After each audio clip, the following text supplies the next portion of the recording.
Era el 10 de abril de 1979, un miércoles por la tarde en Wichita Falls, Texas. La gente salía del trabajo, los niños llegaban a casa de la escuela y en los supermercados había la cola habitual de fin del día. El cielo empezó a ponerse verde, ese verde enfermizo que los habitantes del Tornado Alley conocen demasiado bien.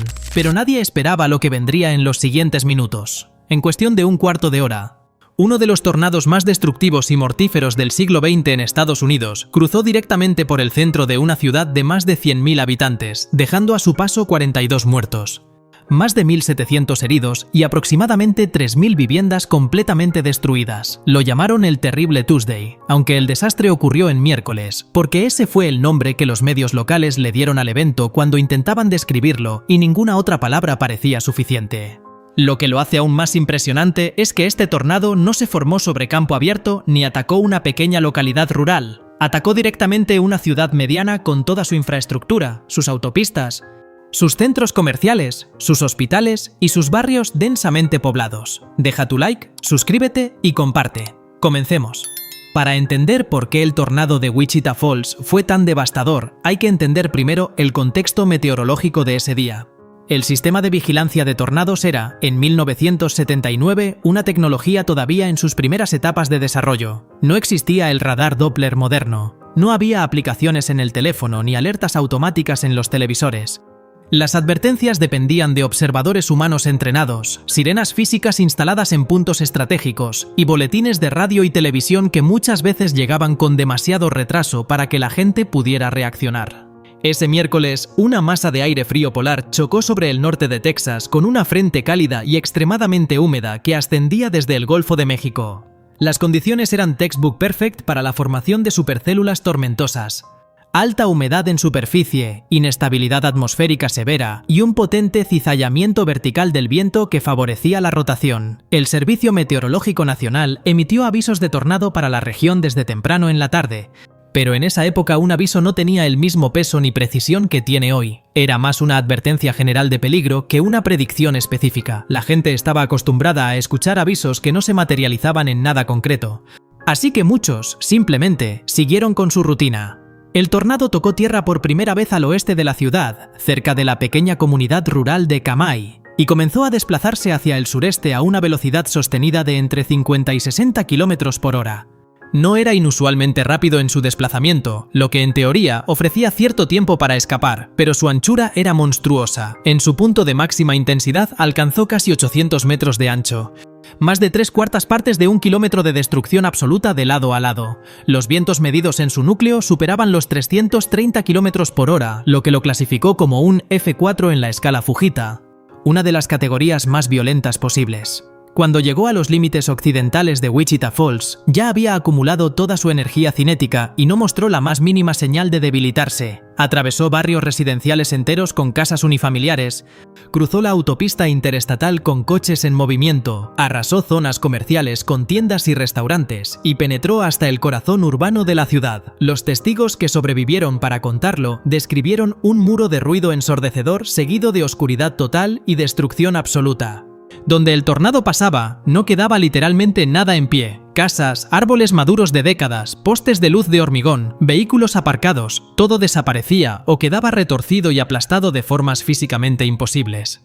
Uno de los episodios más dramáticos, más mortíferos y más estudiados por los investigadores ocurrió esa tarde en la autopista 287, que atraviesa Wichita Falls de oeste a este. Decenas de conductores que habían escuchado las alertas e intentaban huir del tornado en sus vehículos fueron alcanzados por él mientras estaban completamente atrapados en un atasco de tráfico creado precisamente por la avalancha de gente intentando escapar al mismo tiempo. Los coches fueron lanzados literalmente por los aires como si fueran juguetes, algunos a cientos de metros de distancia. Varios vehículos quedaron apilados unos sobre otros, completamente irreconocibles. Las víctimas dentro de esos coches no tuvieron ninguna oportunidad. Este evento específico cambió de manera permanente y drástica la política oficial de seguridad ante tornados en Estados Unidos. Hasta ese tristemente célebre miércoles de abril, el consejo que se repetía en los medios, en los colegios y en las campañas de prevención era subirse al coche y alejarse del tornado tan rápido como fuera posible. Después del desastre de la autopista 287, Los meteorólogos y los expertos en gestión de emergencias comenzaron a insistir con urgencia en que buscar refugio inmediato en un edificio sólido siempre sería mucho más seguro que intentar huir en automóvil, especialmente en entornos urbanos y suburbanos, donde el tráfico puede convertirse en una trampa mortal en el peor momento posible. Otro elemento que distingue este tornado de muchos otros y lo convierte en un caso de estudio permanente es la destrucción masiva de varios complejos residenciales de construcción ligera. Los apartamentos tipo Garden Style, de 1 o 2 plantas construidos con estructura de madera y paneles ligeros, eran enormemente populares en Texas y en todo el sur de Estados Unidos durante los años 70 por su bajo coste de construcción y su atractivo estético. Pero en la práctica resultaron ser trampas mortales. Sus estructuras no ofrecían ninguna protección real contra vientos que superaban los 300 km por hora. Muchos residentes murieron porque sencillamente no existía ningún lugar seguro dentro de sus propios edificios. Agravando el problema, en el sur de Texas los sótanos son extremadamente raros debido al tipo de suelo arcilloso expansivo que hace que su construcción sea técnicamente complicada y costosa. Los baños interiores en planta baja, que constituían el refugio recomendado en ausencia de sótano, tampoco resistieron en los casos de impacto directo. Este problema estructural y arquitectónico de la vivienda ligera en zonas de alto riesgo de tornado sigue siendo hoy, décadas después, uno de los principales factores de vulnerabilidad en todo el Tornado Alley. Deja tu like, suscríbete y comparte. La respuesta de los servicios de emergencia en Wichita Falls fue notable dada la magnitud del caos inicial. Los 2 hospitales principales de la ciudad, el Wichita General y el Bethania, fueron literalmente desbordados en cuestión de minutos desde el impacto. El Wichita General recibió más de 200 pacientes en la primera hora, muchos de ellos con heridas gravísimas causadas por impactos de escombros, fragmentos de cristal convertidos en proyectiles y objetos de todo tipo arrastrados por el viento a velocidades letales. El personal médico trabajó en condiciones extremas durante horas, muchos de ellos sin saber si sus propias familias y casas seguían en pie. Médicos y enfermeras que habían terminado su turno regresaron voluntariamente al hospital en cuanto escucharon las noticias. La Cruz Roja Americana activó el mayor operativo de ayuda que había realizado en el estado de Texas hasta ese momento, instalando refugios de emergencia en escuelas y gimnasios que aún estaban en pie. Equipos especializados de búsqueda y rescate llegaron desde Dallas, Fort Worth y Oklahoma City en pocas horas. La base aérea Shepard de la Fuerza Aérea de Estados Unidos, ubicada en las afueras de la propia Wichita Falls, desplegó personal médico y equipos de apoyo logístico en las zonas más afectadas. La coordinación, pese al caos inicial, fue suficientemente efectiva como para salvar muchas vidas que en otro contexto organizativo se habrían perdido inevitablemente.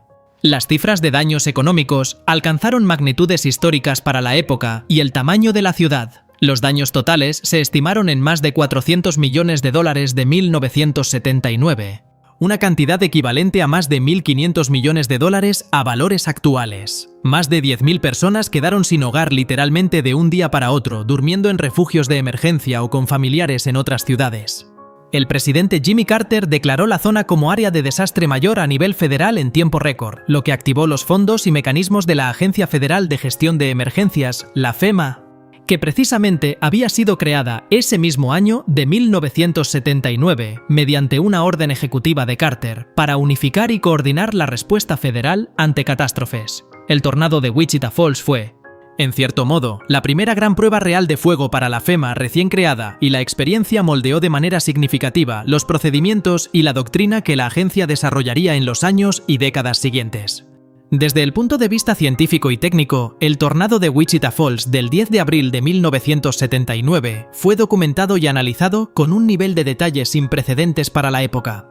Los investigadores del Centro Nacional de Tormentas Severas, con sede en Norman, Oklahoma, reconstruyeron la trayectoria completa del tornado, estudiaron su ciclo de vida y analizaron en profundidad sus interacciones con el entorno urbano. Uno de los hallazgos más relevantes fue que las estructuras urbanas y los edificios alteraron sutilmente el comportamiento del tornado al crear microturbulencias y canalizaciones del viento entre edificios, amplificando localmente los daños en zonas que no estaban directamente en la trayectoria central. Esta compleja interacción entre tornados y medios urbanos densos se convirtió en una línea de investigación activa que todavía produce publicaciones científicas en la actualidad, y es especialmente crítica porque las grandes áreas metropolitanas del Tornado Alley, como Oklahoma City, Tulsa y Dallas, han crecido enormemente en las últimas décadas, aumentando el riesgo de que un tornado importante golpee zonas densamente pobladas. El legado más duradero del tornado de Wichita Falls no se mide solo en cifras de víctimas o dólares de daños. Su legado más importante está escrito en las políticas públicas, en la tecnología meteorológica y en las vidas que se han salvado desde entonces gracias a los cambios que desencadenó. En los años siguientes al desastre, el Congreso de Estados Unidos incrementó sustancialmente la financiación para el desarrollo e implementación del radar Doppler meteorológico, la tecnología revolucionaria que permite detectar la rotación interna del viento dentro de una tormenta y anticipar la formación de un tornado antes de que toque tierra. El ambicioso proyecto NEXRAD, que durante los años 80 y 90 construyó la extensa red de 160 radares Doppler de alta potencia que cubre hoy la práctica totalidad del territorio continental de Estados Unidos, tuvo en eventos como Wichita Falls algunos de sus argumentos más urgentes y convincentes ante el Congreso. El resultado práctico es que hoy los avisos de tornado se emiten con un promedio de 13 minutos de antelación antes del toque en tierra, frente a los apenas 3 o 4 minutos que constituían la realidad operacional en 1979. Esos 10 minutos adicionales de margen se traducen directamente, sin ninguna exageración, en cientos de vidas salvadas cada año. Wichita Falls se reconstruyó. La ciudad tardó varios años en recuperarse completamente, y muchos de los barrios más severamente afectados cambiaron de fisonomía definitivamente, con nuevas urbanizaciones que reemplazaron las viviendas ligeras destruidas por construcciones más sólidas con cuartos de seguridad reforzados. Algunos de los residentes que lo perdieron todo aquella tarde se marcharon y nunca regresaron, comenzando de cero en otras ciudades de Texas, pero la inmensa mayoría se quedó, reconstruyó lo que pudo y siguió adelante con esa mezcla de resistencia y pragmatismo que caracteriza a las comunidades que viven permanentemente bajo la amenaza del tornado Alley. Cada año, en el aniversario del 10 de abril, Wichita Falls recuerda a sus 42 muertos, honra a los supervivientes y recuerda también la lección que aprendió de la manera más brutal posible. Ante un tornado, los segundos cuentan de manera absoluta, las decisiones que se toman en los primeros momentos determinan quién vive y quién muere, y ninguna ciudad, sin importar su tamaño ni su experiencia previa, puede darse el lujo de ignorar una amenaza que llega del cielo sin previo aviso.